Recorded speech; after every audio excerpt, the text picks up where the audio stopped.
Welcome to our YouTube channel. Please like and subscribe for latest videos. हमारा आज का जो टॉपिक होगा वो एटॉमिक मास का थर्ड टॉपिक है। हम लोग पिछले टॉपिक में एटॉमिक मास निकालना सीखे थे और इस टॉपिक में हम लोग सीखेंगे कि कैसे मॉलिक्यूलर मास निकाला जाता है। मॉलिक्यूल्स कॉम्बिनेशन ऑफ एटम्स होते हैं।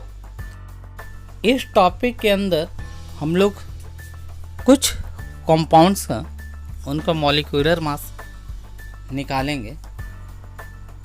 तो इसमें जो सबसे पहला मॉलिक्यूलर मास हम लोगों को निकालना है वो है वाटर का।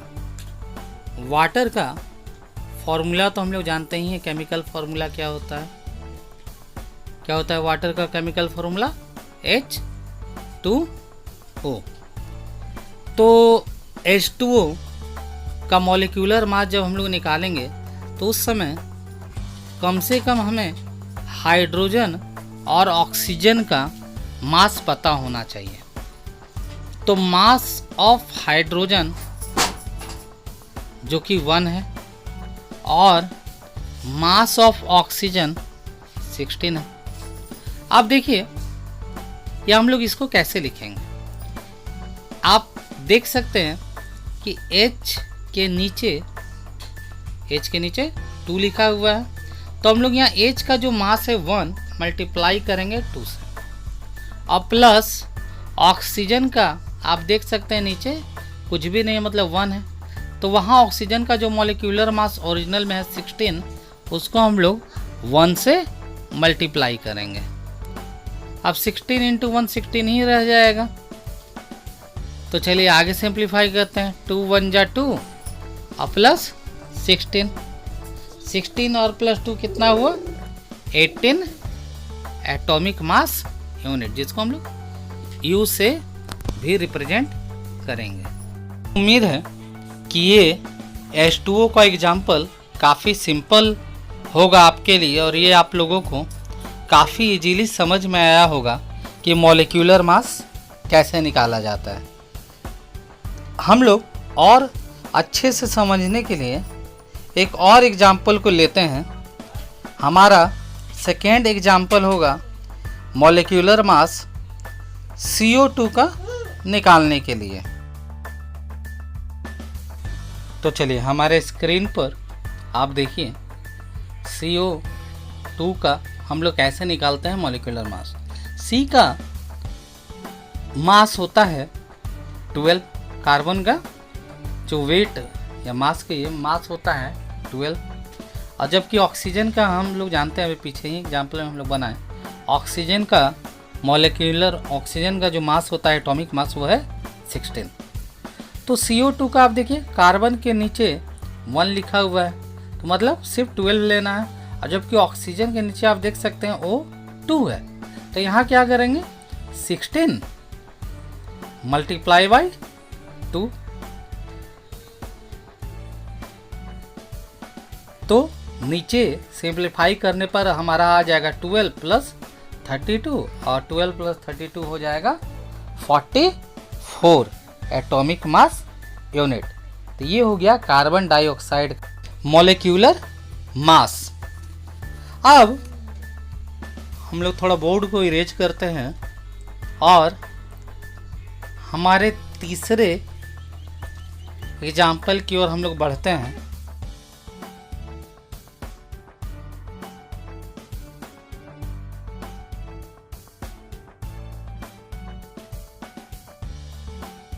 आप लोगों को ये वीडियो अगर पसंद आए तो ज़रूर इसे अपने दोस्तों को भी शेयर करें ताकि वो मॉलिक्यूलर मास को और आसानी से समझ सकें। वीडियोस तो यूट्यूब पर काफ़ी होंगे, लेकिन ये सब तरीक़ों से समझाने से स्टूडेंट्स और अच्छे से समझ पाते हैं।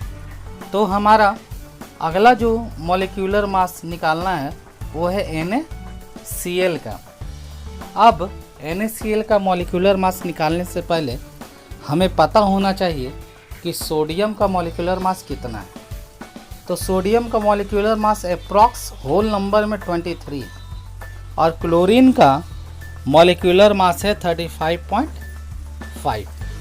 अब यहाँ आप देखिए Na के नीचे भी 1 है और Cl के नीचे भी 1 है, तो सिंपली आपको दोनों का जो एटॉमिक मास है दोनों का ऐड कर देना है। तो 23 + 35.5 हो जाएगा 58.5। ये है एटॉमिक मास यूनिट। अब NaCl तक मेरे ख्याल से अब आप लोगों को बहुत ही क्लियर हो चुका होगा कि एटॉमिक मॉलिक्यूलर मास निकालना किसी भी तरह की दिक्कत वाली चीज़ नहीं है। ये काफ़ी आसानी से निकाला जा सकता है। जैसे यहाँ पे NaCl का देख रहे हैं, सिंपली उनके एटॉमिक मास को हम लोगों ने ऐड कर दिया। अब हम लोग हमारे नेक्स्ट क्वेश्चन की ओर चलते हैं। नेक्स्ट जो क्वेश्चन बोर्ड हम लोग इरेज कर लें, उसके बाद हम लोग नेक्स्ट क्वेश्चन की ओर बढ़ते हैं।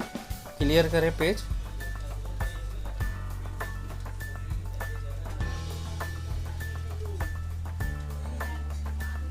हाँ, तो हमारा नेक्स्ट क्वेश्चन है Na2CO3। अभी तक हम लोग सिंपल देख रहे थे, अब थोड़ा सा लेंथी वाला देखते हैं। Na2CO3। Na का तो हमें पता है कि Na का एटॉमिक मास है 23, कार्बन का एटॉमिक मास है 12 और ऑक्सीजन का एटॉमिक मास है 16। हम लोग क्या करेंगे, Na के जगह 23 लिखेंगे और उसको 2 से मल्टीप्लाई कर देंगे। Na के बाद देखिए नीचे 2 है। कार्बन का एटॉमिक मास 12 क्योंकि वो सिंगल C है, और ऑक्सीजन का आप देखिए नीचे 3 है लिखा हुआ, तो इसलिए ऑक्सीजन का जो भी एटॉमिक मास है उसको 3 से मल्टीप्लाई कर देंगे। अब आप देखिए ऑन सिंप्लीफिकेशन 23 × 2 = 46 + 12 + 48। अब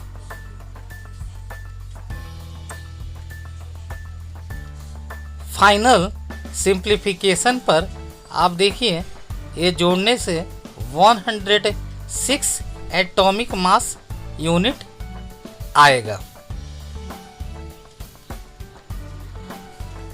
तो हम लोगों ने मेरे ख्याल से सफिशिएंट एग्जाम्पल प्रैक्टिस कर लिया है, जिसके बाद आप लोग अच्छे से मॉलिक्यूलर मास निकाल पाएंगे। मैंने डिस्क्रिप्शन में लिंक दिया है जहां से आप लोग एक वर्कशीट डाउनलोड कर सकते हैं और इसे और अच्छी तरह प्रैक्टिस कर सकते हैं। तो ये वीडियो के साथ हम लोग इसको ख़त्म करते हैं। Thank you.